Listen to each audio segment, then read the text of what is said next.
Hey guys, what's going on? Andrew coming at you, and in this one, we're going to talk about 3 tips on how I beat the winter blues, the Swedish depression, whatever you want to call it, how I survived the Swedish winter. Over the last 2 months, I realized I've been a little bit depressed and a little bit down. It's probably why I haven't made as much content here on YouTube. I've just been exhausted. I've been tired. And that's the thing. Sometimes when I'm depressed, I don't realize, I don't necessarily feel a bad feeling. I just have less energy. And I find in the Swedish winter, you have less energy overall. It's just natural. You're not getting as much sunlight. And rather than just sit in a ball and feel terrible, I decided to, okay, I'll take a break from YouTube for a little bit, not focus on that, focus on getting myself right. And like today, I feel fantastic, incredible. And the things that I do are so simple. And first of all, of course, talk to a medical professional. I'm not trying to say that I'm some expert here. I'm just giving you tips on what works for me, what gets me out of my funk. And so let's just get into it. So number 1 has to be cold water therapy, cold water immersion, cold shower, cold plunge, whatever you want to call it. Hey guys, hope everybody's doing well. It's like 8 in the morning here right now, and I am getting ready to take a cold plunge. You can see hopefully the cold, snowy water behind me. It is March and there's snow. I'm sorry, but that'll depress anyone. What you find is when you put yourself in a stressful situation, the only way to get through it is to stay calm and keep breathing. And this is what I learned through doing this. It's cold, but in my mind it's perfect. Weather's perfect. I just breathe through it. That's the only way to get through a stressful situation, is to just keep breathing through it. And then once you go in, you just keep going. I'm relaxed. It's a bit of a shock at first, but then I usually curl up in a ball like this. And I just breathe. I try to almost every single day. This week was like 6 days a week. I try to do something cold. And basically, the first time I ever did this, I had tried cold stuff a couple of times, but I never jumped into a freezing cold water in Sweden.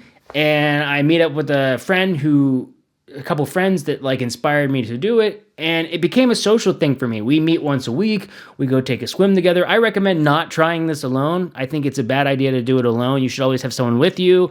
You got to make sure your heart health is okay. But if you're older, in your 70s and 80s, it probably doesn't make sense to do it. But it's something that is instantly always makes me feel better. And I still remember the first time I came out, the euphoria I felt was even better than a runner's high. I've never experienced anything like this. I never went from such a different mental state. The other thing I noticed is as soon as you go in the cold water, you can't think about anything else. So this week, it was I was really stressed out. I had a tight chest. I wasn't feeling good. And I went, oh yeah, take a cold plunge. And I did. And instantly it came out. I felt better. And the thing is, you can't think about whatever you're stressed about. And it automatically kind of removes the stress from your body. It's pretty insane. What recent studies and science is coming out to say, this euphoria that I feel, is that your dopamine levels from just 30 seconds of going in 5 degrees Celsius water, your dopamine levels raise by 300% for 4 to 6 hours. It's insane. Not to mention it's anti-inflammatory and it just makes you feel good. But instantly, nothing changes my mood like a cold plunge. And it's something that really helps me get through the winter. And an added bonus is it makes me less sensitive to the cold, because if you're going to be in Sweden, it's going to be cold, it's going to be rainy, it's going to be miserable at times. And it just makes it that bit easier. And it's something I like to incorporate with my running. So before I run, I like to take a cold bath. And that's the thing I noticed, because when I was running every day for a year, I think that part of that raises your cortisol levels and can make you stressed because it's just a lot of pounding on the pavement. So I have found that the cold water really, really helps with icing me down and kind of calming me down. Number 2, and here's the thing, I was never a sauna guy. I don't think saunas are as common as they are in Finland and Sweden, where a lot of people just use sauna and it's just a part of regular life. And I'm fortunate enough that the apartment complex I live in, that we have a sauna here. Okay, guys, we got the cold plunge done, got a run in. I'm feeling good. It's 9:30 in the morning. And one thing I'm trying to incorporate on top of this is now saunas, which I feel really positive after saunas too. All right, guys, it's 10:30 in the morning. Just got 30 minutes of a sauna in. Feeling great. I'm going to try to incorporate this more and more because I've instantly noticed improved sleep and feeling way better. especially with it just snowing today. So recommended. So I started incorporating the sauna with the cold plunges. Not all the time, but like today, I took a cold plunge and then I used the sauna. And what I have found from the sauna is interesting. Like one is my sleep has really improved, and I've noticed that my mood has gotten much better. And it just feels good to like sweat out, and it's created like a relaxing thing that I do for like 20 minutes. And given that it's so close to where I live, it doesn't really inconvenience me a lot. It's not a big time commitment I have to make. I just try to find 20 minutes, listen to a podcast, get the sauna in, and I feel great. But even the sauna, if you look at studies when it comes to the sauna, it's insane. It's like if you use the sauna at least like an hour a week, it's something like your risk of dying of like a cardiovascular disease or a heart attack goes down by like 30%.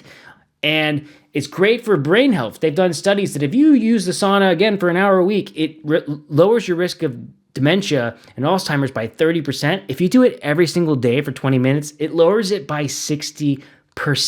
For some reason, when you put your body in these high stress situations, it makes you like less sensitive to like real life stress. It's a good way to relax, unwind. You can stretch out your body. It's good for the muscles to heal.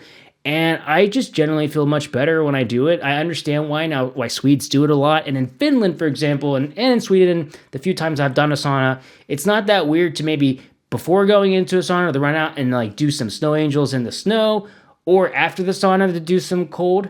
And that can be even more shocking. And again, you're just going to have feel-good feelings.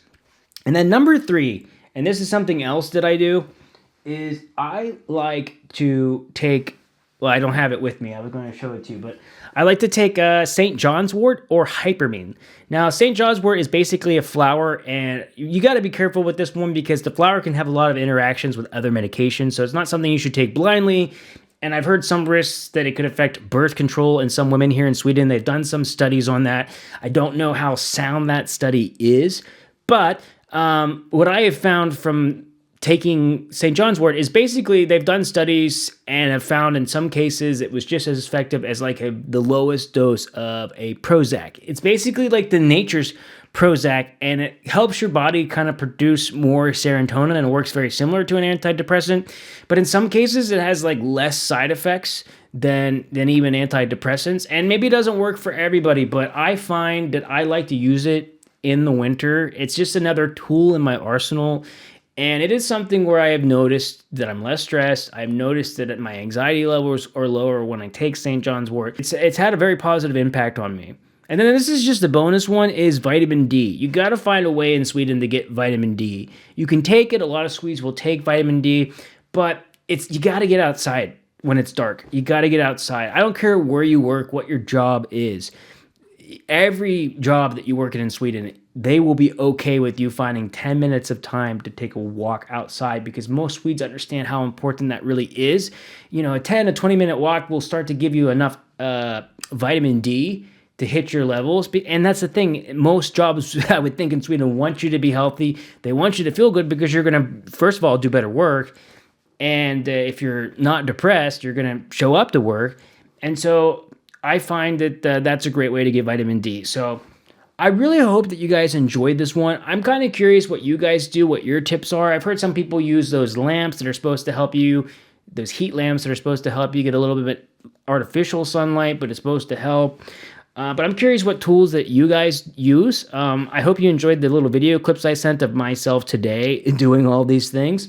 As you can see, I look pretty positive today. I'm probably too positive in the moment, but again, I just took a cold plunge, sauna. I got my St. John's wort in me. I got some vitamin D in me. It's kind of hard not to have an awesome day after that. So I'm wishing everybody else out there an awesome day, and I'll see you in the next video. Hej då!